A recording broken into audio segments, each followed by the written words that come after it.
بسم الله الرحمن الرحيم. ياسين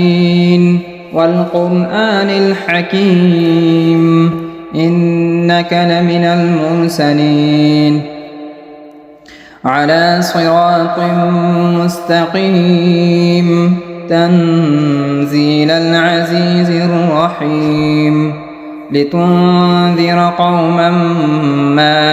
أنذر آباؤهم فهم غافلون لقد حق القول على أكثرهم فهم لا يؤمنون إنا جعلنا في أعناقهم أغلالا فهي إلى الأذقان فهم مقمحون وجعلنا من بين أيديهم سدا ومن خلفهم سدا فأغشيناهم فهم لا يبصرون وسواء عليهم أأنذرتهم أم لم تنذرهم لا يؤمنون إنما تنذر من اتبع الذكر وخشي الرحمن بالغيب فبشره بمغفرة وأجر كريم إنا نحن نحيي الموتى ونكتب ما قدموا وآثارهم وكل شيء أحصيناه في إمام مبين واضرب لهم مثلا أصحاب القرية إذ جاءها المرسلون إذ أرسلنا إليهم 2 فكذبوهما فعززنا بثالث فقالوا إنا إليكم مرسلون قالوا ما أنتم إلا بشر مثلنا وما أنزل الرحمن من شيء إن أنتم إلا تكذبون قالوا ربنا يعلم إنا إليكم لمرسلون وما علينا إلا البلاغ المبين قالوا إنا تطيرنا بكم لئن لم تنتهوا لنرجمنكم وليمسنكم منا عذاب أليم قالوا طائركم معكم أئن ذكرتم بل أنتم قوم مسرفون وجاء من أقصى المدينة رجل يسعى قال يا قوم اتبعوا المرسلين اتبعوا من لا يسألكم أجرا وهم مهتدون وما لي لا أعبد الذي فطرني وإليه ترجعون أأتخذ من دونه آلهة إن يردني الرحمن بضر لا تغن عني شفاعتهم شيئا ولا ينقذون إني إذا لفي ضلال مبين إني آمنت بربكم فاسمعون قيل ادخل الجنة قال يا ليت قومي يعلمون بما غفر لي ربي وجعلني من المكرمين وما أنزلنا على قومه من بعده من جند من السماء وما كنا منزلين إن كانت إلا صيحة واحدة فإذا هم خامدون يا حسرة على العباد ما يأتيهم من رسول إلا كانوا به يستهزئون ألم يروا كم أهلكنا قبلهم من القرون أنهم إليهم لا يرجعون وإن كل لما جميع لدينا محضرون وآية لهم الأرض الميتة أحييناها وأخرجنا منها حبا فمنه يأكلون وجعلنا فيها جنات من نخيل وأعناب وفجرنا فيها من العيون ليأكلوا من ثمره وما عملته أيديهم أفلا يشكرون سبحان الذي خلق الأزواج كلها مما تنبت الأرض ومن أنفسهم ومما لا يعلمون وآية لهم الليل نسلخ منه النهار فإذا هم مظلمون والشمس تجري لمستقر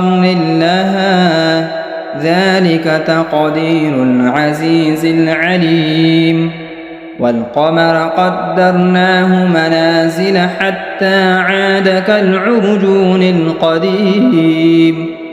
لا الشمس ينبغي لها أن تدرك القمر ولا الليل سابق النهار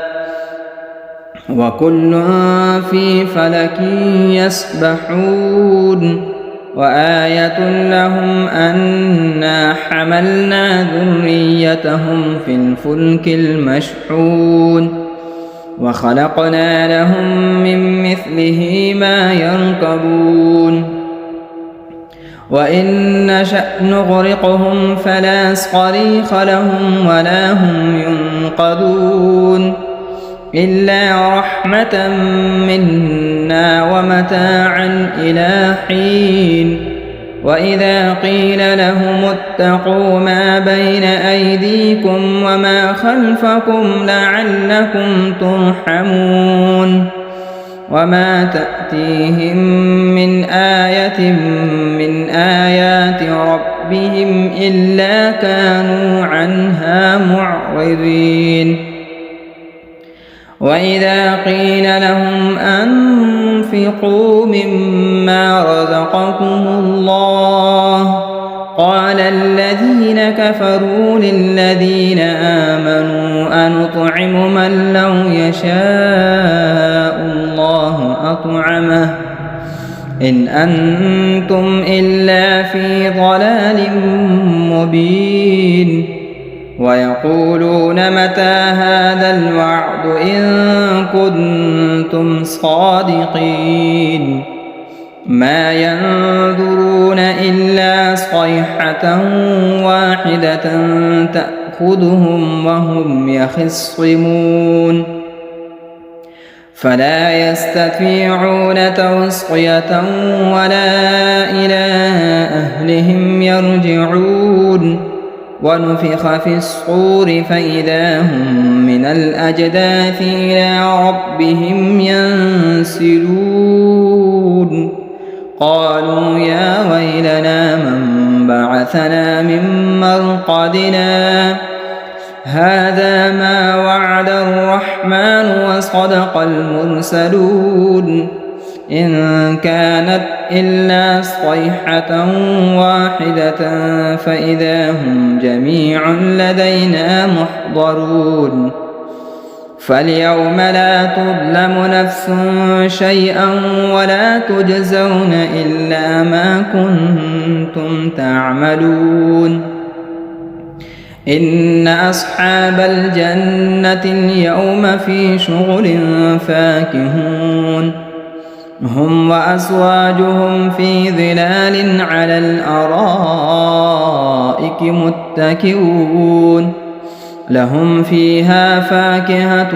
ولهم ما يدعون سلام قولا من رب رحيم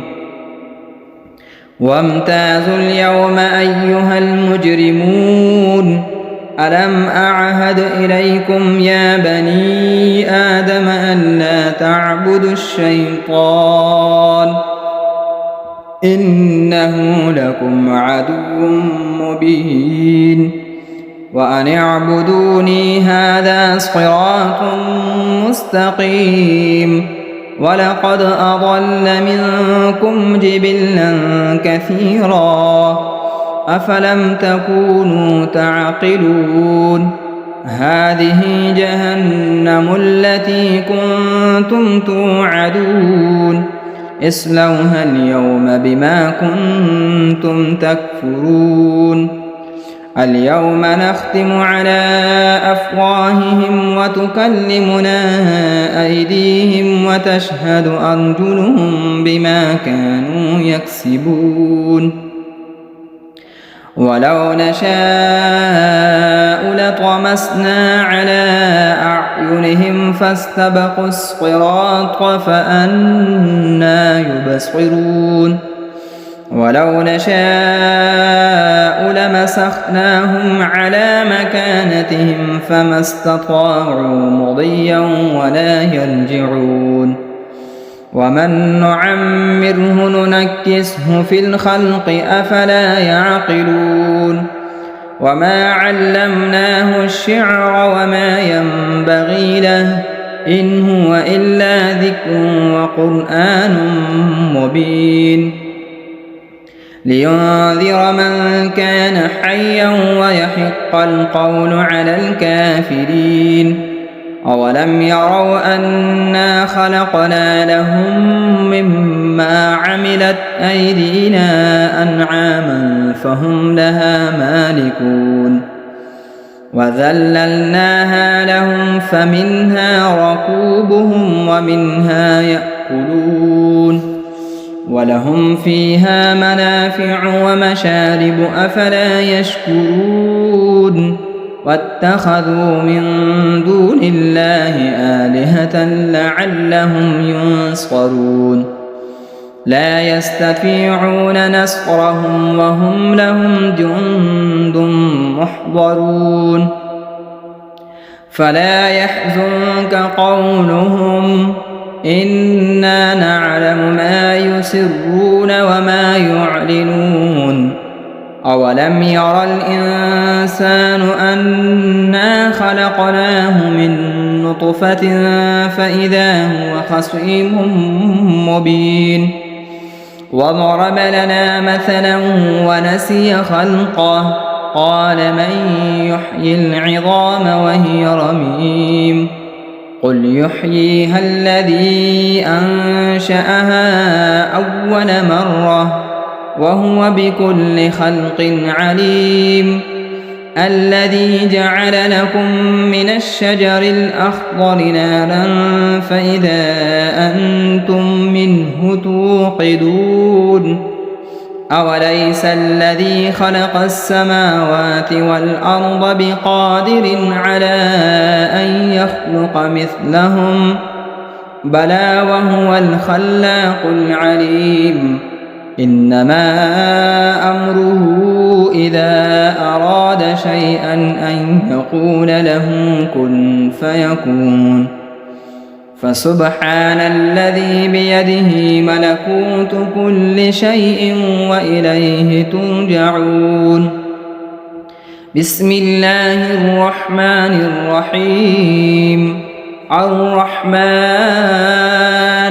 علم القرآن خلق الإنسان علمه البيان الشمس والقمر بحسبان والنجم والشجر يسجدان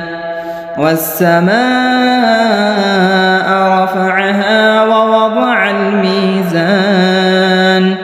ألا تطغوا في الميزان وأقيموا الوزن بالقسط ولا تخسروا الميزان والأرض وضعها للأنام فيها فاكهة والنخل ذات الأكمام والحب ذو العصف والريحان فبأي آلاء ربكما تكذبان خلق الإنسان من صلصال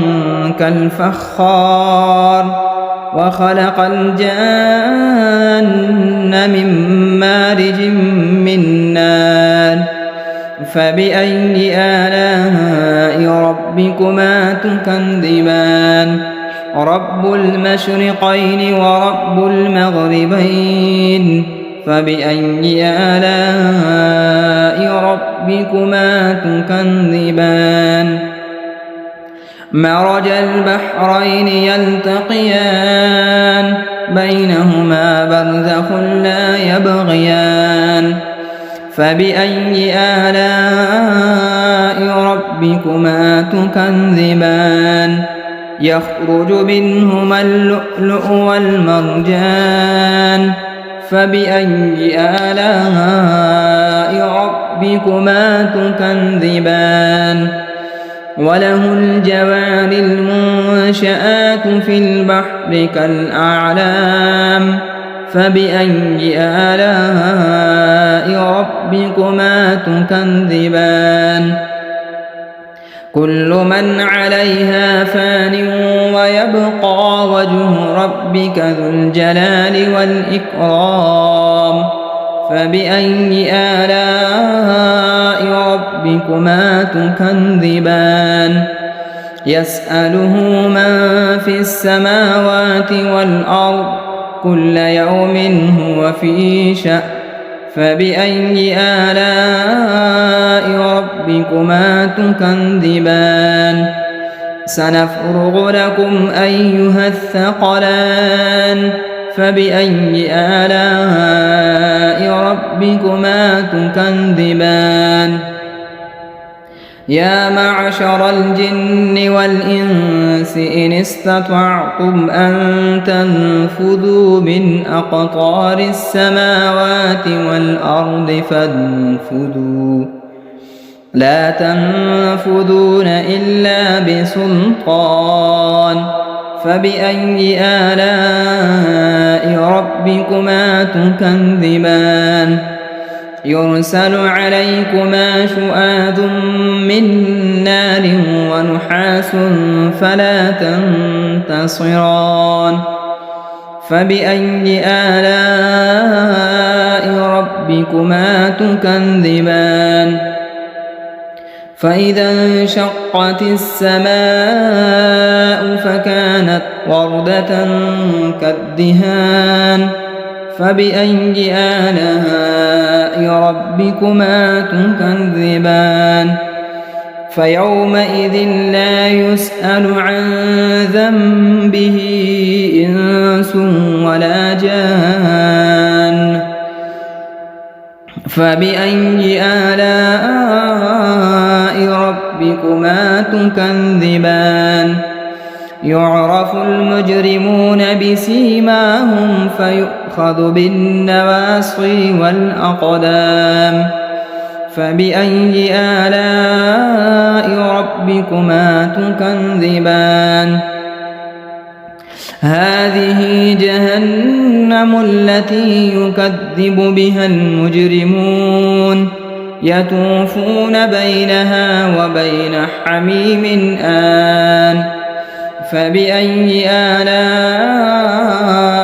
ربكما تكذبان ولمن خاف مقام ربه جنتان فبأي آلاء ربكما تكذبان ذواتا أفنان فبأي آلاء ربكما تكذبان فيهما عينان تجريان فبأي آلاء ربكما تكذبان فيهما من كل فاكهة زوجان فبأي آلاء ربكما تكذبان متكئين على فرش بطائنها من استبرق وجنى الجنتين دان فبأي آلاء ربكما تكذبان فيهن قاصرات الطرف لم يطمثهن إنس قبلهم ولا جان فبأي آلاء ربكما تكذبان كأنهن الياقوت والمرجان فبأي آلاء ربكما تكذبان هل جزاء الإحسان إلا الإحسان فبأي آلاء ربكما تكذبان ومن دونهما جنتان فبأي آلاء ربكما تكذبان مدهامتان فبأي آلاء ربكما تكذبان فيهما عينان نضاختان فبأي آلاء ربكما تكذبان فيهما فاكهة ونخل ورمان فبأي آلاء ربكما تكذبان فيهن خيرات حسان فبأي آلاء ربكما تكذبان حور مقصورات في الخيام فبأي آلاء ربكما تكذبان لم يطمثهن إنس قبلهم ولا جان فبأي آلاء ربكما تكذبان متكئين على رفرف خضر وعبقري حسان فبأي آلاء ربكما تكذبان تبارك اسم ربك ذي الجلال والإكرام بسم الله الرحمن الرحيم إذا وقعت الواقعة ليس لوقعتها كاذبة خافضة رافعة إذا رجت الأرض رجا وبست الجبال بسا فكانت هباء منبثا وكنتم أزواجا ثلاثا فأصحاب الميمنة ما أصحاب الميمنة وأصحاب المشأمة ما أصحاب المشأمة والسابقون السابقون أولئك المقربون في جنات النعيم ثلة من الأولين وقليل من الآخرين على سرر موضونة متكئين عليها متقابلين يطوف عليهم ولدان مخلدون بأكواب وأباريق وكأس من معين لا يصدعون عنها ولا ينزفون وفاكهة مما يتخيرون ولحم طير مما يشتهون وحور عين كأمثال اللؤلؤ المكنون جزاء بما كانوا يعملون لا يسمعون فيها لغوا ولا تأثيما إلا قيلا سلاما سلاما وأصحاب اليمين ما أصحاب اليمين في سدر مخضود وطلح منضود وظل ممدود وماء مسكوب وفاكهة كثيرة لا مقطوعة ولا ممنوعة وفرش مرفوعة إنا أنشأناهن إنشاء فجعلناهن أبكارا عربا أترابا لأصحاب اليمين ثلة من الأولين وثلة من الآخرين وأصحاب الشمال ما أصحاب الشمال في سموم وحميم وظل من يحموم لا بارد ولا كريم إنهم كانوا قبل ذلك مترفين وكانوا يصرون على الحنث العظيم وكانوا يقولون أئذا متنا وكنا ترابا وعظاما أئنا لمبعوثون أو آباؤنا الأولون قل إن الأولين والآخرين لمجموعون إلى ميقات يوم معلوم ثم إنكم أيها الضالون المكذبون لآكلون من شجر من زقوم فمالئون منها البطون فشاربون عليه من الحميم فشاربون شرب الهيم هذا نزلهم يوم الدين نحن خلقناكم فلولا تصدقون أفرأيتم ما تمنون أأنتم تخلقونه أم نحن الخالقون نحن قدرنا بينكم الموت وما نحن بمسبوقين على أن نبدل أمثالكم وننشئكم فيما لا تعلمون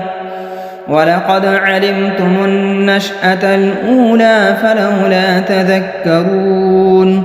أفرأيتم ما تحرثون أأنتم تزرعونه أم نحن الزارعون لو نشاء لجعلناه حطاما فظلتم تفكهون إنا لمغرمون بل نحن محرومون أفرأيتم الماء الذي تشربون أأنتم أنزلتموه من المزن أم نحن المنزلون لو نشاء جعلناه أجاجا فلولا تشكرون أفرأيتم النار التي تورون أأنتم أنشأتم شجرتها أم نحن المنشئون نحن جعلناها تذكرة ومتاعا للمقوين فسبح باسم ربك العظيم فلا أقسم بمواقع النجوم وإنه لقسم لو تعلمون عظيم إنه لقرآن كريم في كتاب مكنون لا يمسه إلا المطهرون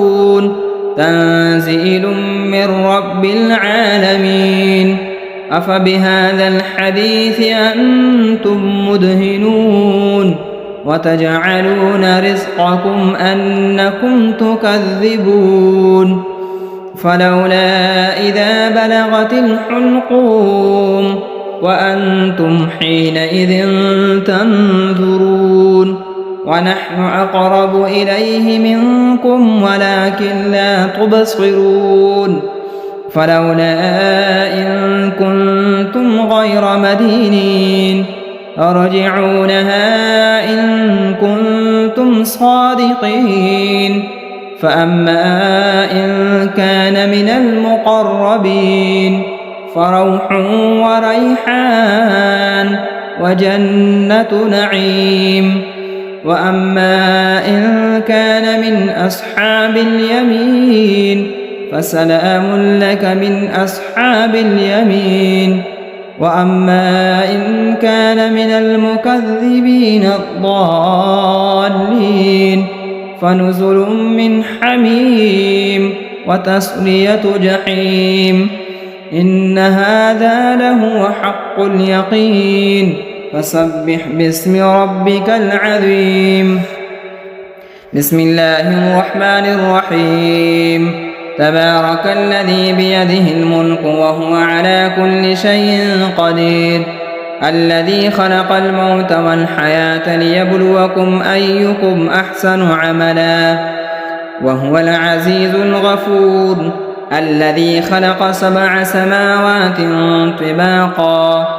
ما ترى في خلق الرحمن من تفاوت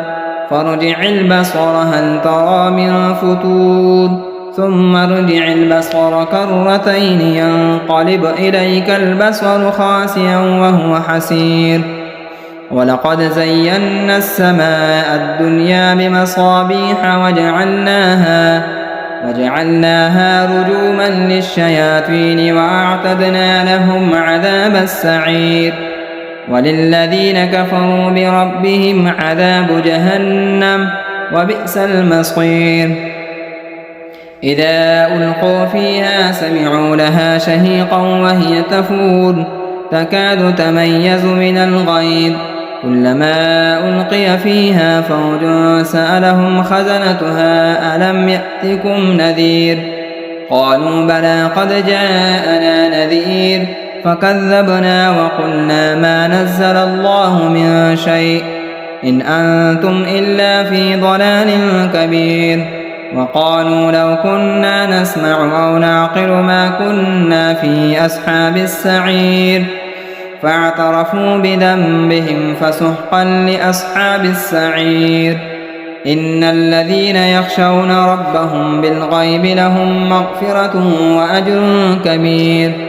وأسروا قولكم أو اجهروا به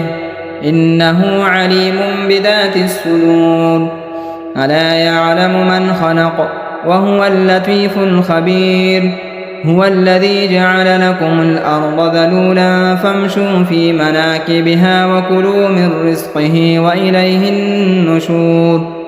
أأمنتم من في السماء أن يخسف بكم الأرض فإذا هي تمور أم أمنتم من في السماء أن يرسل عليكم حاصبا فستعلمون كيف نذير ولقد كذب الذين من قبلهم فكيف كان نكير أولم يروا إلى الطير فوقهم صافات ويقبض ما يمسكهن إلا الرحمن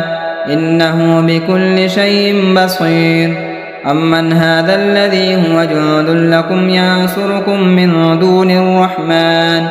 إن الكافرون إلا في غرور أمن هذا الذي يرزقكم إن أمسك رزقه بل لجوا في عتو ونفور أفمن يمشي مكبا على وجهه أهدى أمن يمشي سويا على صراط مستقيم قل هو الذي أنشأكم وجعل لكم السمع والأبصار والأفئدة قليلا ما تشكرون قل هو الذي ذرأكم في الأرض وإليه تحشرون ويقولون متى هذا الوعد إن كنتم صادقين قل إنما العلم عند الله